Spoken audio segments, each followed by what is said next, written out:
আহা গো এত ব্যস্ত হইছেন কে? আমি থাকতে তো আর কোনো ভরসাই নাই। ভাই কত চাইতেছুন? 4 লাখ। 4 লাখ। কোটি টাকা নিচে ব্যস্ত না। কি কইন ভাই, এই গরু 20 টিয়া?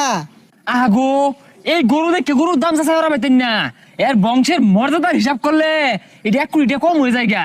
মনে করুন যে এই গরু সামনে ইলেকশন করব। এই গরুর বাবা ছিলেন চেয়ারম্যান আর দাদা এই সমগ্র এলাকা শাসন করতো। আর এই গরুর বড় আব্বা যা আছেন ও কি আছেন ওটা কাগজটা বাইরে আইতাছে। কি কইন এটা? এই গরুর বংশমর্যাদা আছে? এই গরু কে? এখন তো গরু কিনলে বংশ মর্যাদা দেখতে কিনুন লাগে, এগুলো জানুন না। এই যে গরুর আইডি কার্ড করার দিছি, স্মার্ট কার্ড বাইরে করবো। আরে ভাই কি আর বংশমর্যাদা, কি আর ইলেকশন করব? আহা গো তুমি ওগুলা জানো না, আমি খুব খোঁজ খবর নিছি। এই গরু জাতের গরু। আরে ভাই ওই পাড়া গরু ডাক্তার আছে না, পরন্ত বিছাই না তো এটা হইছে। আহা গো তুমি একটু বেশি কথা কো। তুমি গরু দালাল না আমি গরু দালাল। গরু 1 কোটি টাকা লাগবো।